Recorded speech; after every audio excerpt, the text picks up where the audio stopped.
Sir புத்தர் மேல ஒருத்தன் காரி துப்பிட்டான் சார். வேற ஒன்னும் புத்தர் தப்பன்ல, அவர் நல்லவரா இருந்தது பிடிக்கல.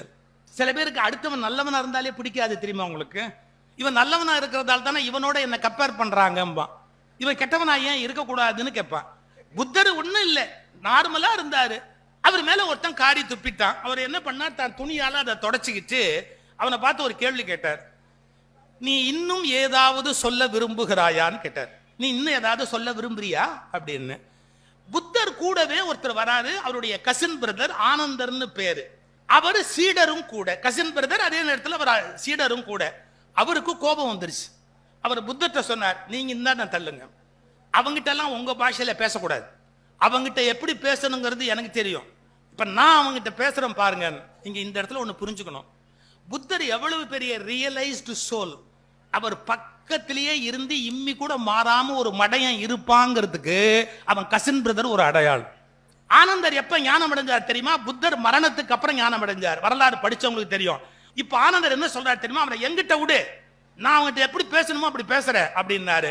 புத்தர் ஆனந்தர் இப்படி ஒரு தள்ளு தள்ளிட்டு சொன்னாரு, ஆனந்தா நீ விவரம் தெரியாமல் பேசுகிறாய். அவர் அதீத கோபத்தில் இருக்கிறார். அந்த கோபத்தை என்னிடத்தில் சொல்ல வேண்டும் என்று நினைக்கிறார். அவர் சொல்லுவதற்கான வார்த்தைகளை எல்லாம் தேடி பார்த்தார். கோபத்தை வெளிப்படுத்துறதுக்கு வார்த்தை ஃபூல், இடியட், எத்தனை வார்த்தை இருக்கு இந்த உலகத்துல. அது மாதிரி சொல்லுவதற்கான வார்த்தைகளை எல்லாம் தேடி பார்த்தார். அவரிடத்தில் இருக்கிற கோபத்தை வெளிப்படுத்துவதற்கான வார்த்தை மொழியில் இல்லாததால், அவர் நினைக்கிற அந்த கோபத்தை வெளிப்படுத்துற அளவுக்கு அந்த வார்த்தை மொழியிலேயே இல்லாததால் இந்த காரியத்தை அவர் செய்து விட்டார். இது அவருடைய தவறு அல்ல, மொழியின் தவறு.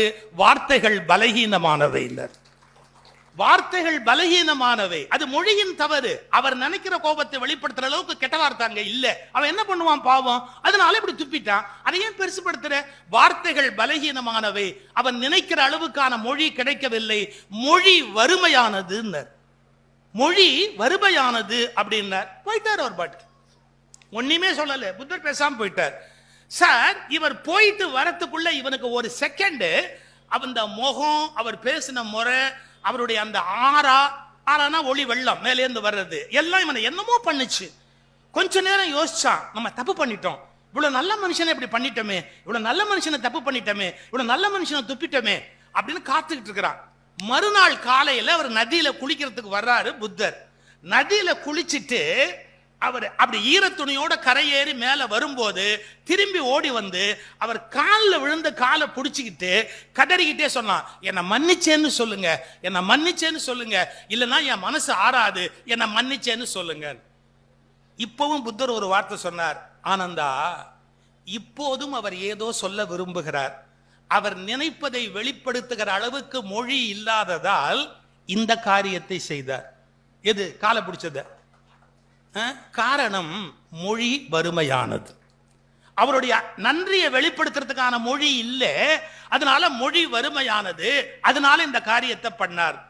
அவன் சொன்னா, நீ என்ன இப்படி ஏமாத்த முடியாது, நீ மன்னிச்சேன்னு சொன்னா மட்டும்தான், நீ என்ன மன்னிச்சேன்னு சொன்னா மட்டும்தான் நான் இந்த இடத்தை விட்டே புறப்படுவேன். புத்தருடைய லாஜிக் ஆர்குமெண்ட் பாருங்க. அவர் கேட்டாரு, ஒரு நிமிடம், நேற்று என் மீது காரி துப்பிய நீ வேறு, இன்று என் காலில் விழுந்து கண்ணீர் விடுகிற நீ வேறு. நீ நேற்று இருந்த அதே வெறுப்போடும் அதே உணர்வோடும் இப்போது இருக்கிறாயா? இல்லை. மனிதர்கள் மாறிக்கொண்டே இருப்பார்கள். நேற்று இந்த நதியில் நான் கால் வைத்தேன், அந்த தண்ணீர் ஓடிவிட்டது, நதி நகர்ந்து கொண்டே இருக்கிறது. ஒரே தண்ணீரில் 2 முறை கால் வைக்க முடியாது, அந்த தண்ணீர் ஓடிவிட்டது. இப்போது வேறு நதி வந்திருக்கிறது. அதுபோல் நேற்றைய நீ ஓடிவிட்டாய், இன்றைய நீ வேறு ஒருவனாய் வந்திருக்கிறாய். தவறே செய்யாத உன்னை நான் ஏன் மன்னிக்க வேண்டும்? இப்ப நீ தவறே பண்ணலையே, நீ ஏதாவது தவறு பண்ணியிருந்தா நான் மன்னிக்கணும், அதான் ஓடிடுச்சு, அந்த நதி நகர்ந்து விட்டது. இப்ப நான் உன்னை எதுக்கு மன்னிக்கணும்? மன்னிக்க வேண்டிய அவசியமே இல்லையே. இது ஒரு ஆச்சரியமான விஷயம் சார். யாரோ தவறு பண்ணிட்டு தான் நினைச்சு நாம மன்னிக்கிறதா நினைக்கிற பாருங்க, அதுவே தவறு. அவனுக்குள் ஒரு மாற்றம் நிகழ்ந்திருக்கிறது என்று மகிழ்வதோடு நம்முடைய வேலை முடிஞ்சு போகுது.